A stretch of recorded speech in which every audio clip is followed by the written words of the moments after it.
अब तक आपके अंदर कॉन्फिडेंस नहीं आएगा, तब तक आपके अंदर जज्बा नहीं आएगा, तब तक आपके अंदर करने को जुनून नहीं आएगा, तब तक कुछ नहीं कर सकते हैं। पढ़ाई सब कर रहा है, अभी भी सब किताबें लेकर जाता है, पढ़े लिखे आदमी गलत करता है।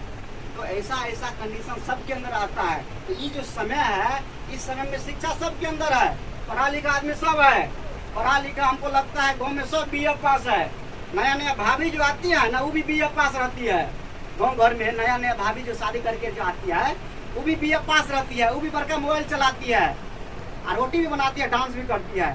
ऐसा होता है बाबू, जाके देख लेना घर में। तो ऐसा वो शिक्षा कौन काम का, जिस शिक्षा जो है ना हमको संस्कार का पता नहीं चले। वो शिक्षा किस काम का, जिस शिक्षा से जो है ना पढ़ लिख करके माता पिता वृद्धाश्रम में डाल दिए।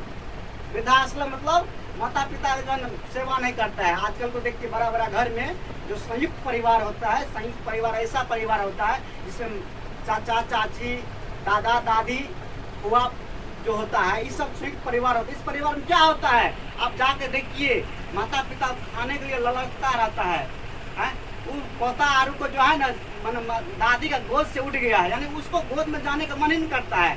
उसके अंदर ऐसा हिस्सा आएगा। अभी के बच्चा में, पहले जमाना में क्या होता, दादी कहानी सुनाते थे। आजकल के समय में क्या हो गया, बच्चा क्या करता है, मोबाइल से क्या देखता है, कार्टून वाला वीडियो है, वही कार्टून बन रहा है, दिमाग उसका कार्टून बन रहा है। तो यही सबको ठीक करने के लिए कल वहाँ आइएगा। हम बारम्बार आपके बीच इसलिए नहीं आते क्योंकि आज हम अपना क्लास को बंद करके आए हैं। इसलिए बंद करके कि एक दिन क्लास बंद कर सकते, लेकिन एक दिन बंद करने से आप लोग को बता दिए, वहाँ हर संडे होता है 8 से 10। उस संडे में कभी आके देखिएगा ना, आपको अच्छा अगर मन नहीं लगे, अगर आपको मन नहीं लगे तो हमको कहीं